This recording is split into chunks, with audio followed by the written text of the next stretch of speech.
I think it is a choice between different visions of our country and how we succeed. Different visions of how we live together. Different visions, actually, of the kind of country we can be. And I think it's quite simple, actually. It's a Tory vision based on the success of the rich and powerful, feeding down to everybody else, a vision that I think simply doesn't work for our country. And a Labour vision based on another idea, a better idea, a simple idea, which is it's only when working people succeed that Britain succeeds. And I think that's the country we must build together. And on Saturday, some of you may have heard that we unveiled our pledge card. It's not quite a John Prescott moment, but our pledge card. And I want all of you to talk to your family and friends about this pledge card, because I think just in this card, it embodies the key commitments that we would make. And it's not just a list of commitments, it's actually giving, if you like, life to this idea of working people succeeding and Britain succeeding. I want to just talk to you briefly about these pledges. Our first pledge is to build a strong economic foundation. We'll cut the deficit every year. We'll balance the books as soon as possible in the next Parliament. We will make common sense spending reductions, with departmental budgets falling outside protected areas. But we will protect key areas like education and health, and we will never adopt extreme Tory spending plans that would lead to the disintegration of our public services. And we will do something else. We'll have tax changes based on the principle, I think it's a principle that everybody across Britain believes in, which is that those with the broadest shoulders should bear the greatest burden. And one of the things that means is reversing David Cameron's millionaires' tax cut, because I believe that progressive and fair taxation is part of a civilised society.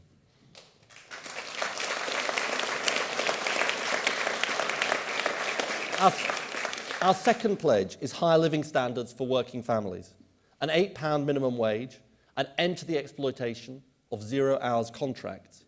0 hours contracts which are spreading like wildfire through our economy. Legislating for a new and basic principle: if you work regular hours, you should get a regular contract, not a 0 hours contract.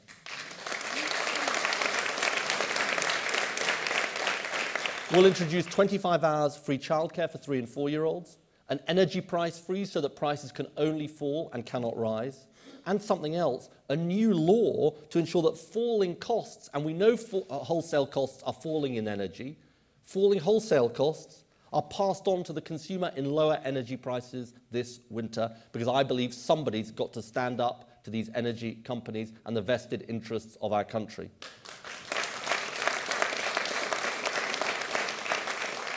Our third pledge is based on the bedrock of security for working families in our country, which is our National Health Service. We need to rescue the NHS from this government, and we will. 20,000 more nurses, 8,000 more doctors, 5,000 more care workers, and 3,000 more midwives.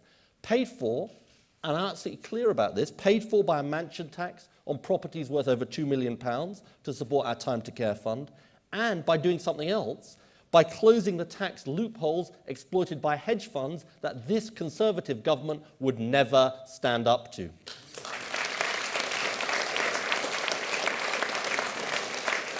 Our fourth pledge is on immigration.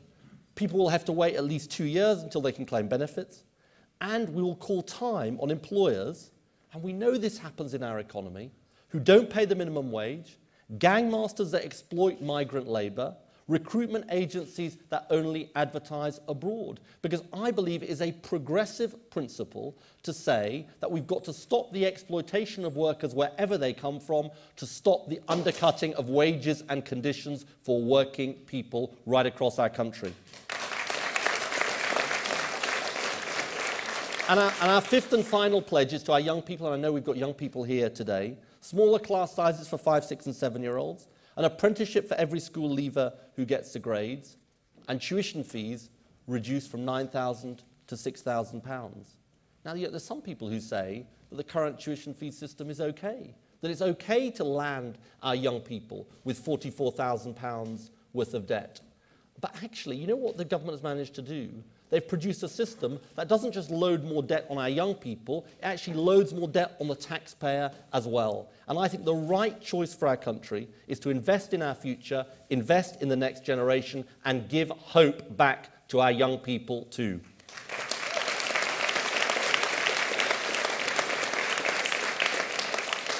So these are our pledges, and this is our plan. And also, let me say this.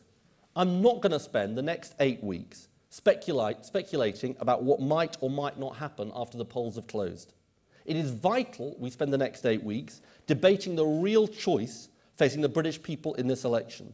A choice between a better future for Britain with a Labour government or the failing plan of this Conservative government. Our campaign is 100% focused on winning that debate to win the Labour majority government that can bring the change Britain needs. Now, I don't know whether you've noticed, but the Tories don't really want that debate. They don't want to talk about that choice. And David Cameron, who goes around saying he's a strong leader, what is he doing? He is running scared of the TV election debates. What greater indication could there be of a Prime Minister who can't defend his record and can't explain his future vision for the country?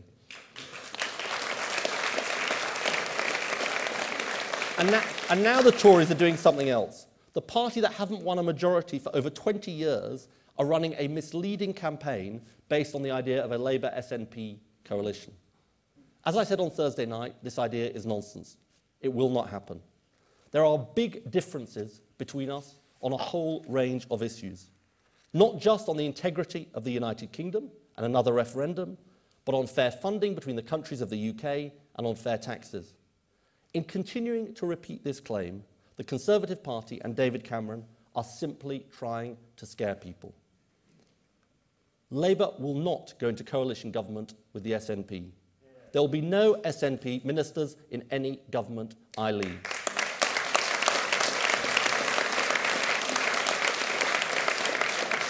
So the true election choice is what it has always been: a Labour government with a better plan for working people across Britain, or a Conservative government that stands for the rich and powerful. This whole episode also proves something else. The Conservative Party has given up on the Scottish people. It's a Conservative Party that now simply wants to use Scotland as a political device. A Conservative Party that doesn't even try and pretend that they can represent the whole country. A Conservative Party that is now a real threat to the integrity of the United Kingdom.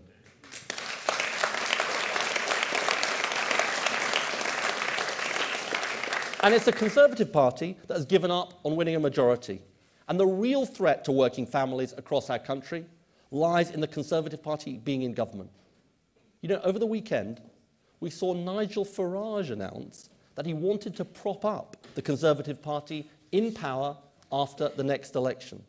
We saw Nigel Farage confirm that UKIP is a Thatcherite party signed up to George Osborne's plan for extreme cuts. We saw Nigel Farage confirm that he wants David Cameron to remain in Downing Street. UKIP is a party that wants to privatise the NHS. UKIP is a party now willing to throw its lot in with David Cameron, and the Tories are willing to go along with it. The real danger to our country is a Tory government propped up by UKIP. That is the real threat to working families across our country.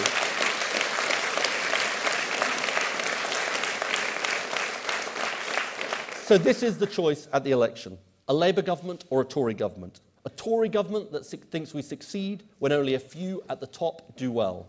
A Tory government that has given up on representing the whole of the United Kingdom. Or a Labour government that stands up for the whole of Britain. A Labour government that will stand up for working families in every part of our country. A Labour government for the many. That is the choice, and that is the case we will put before the British people.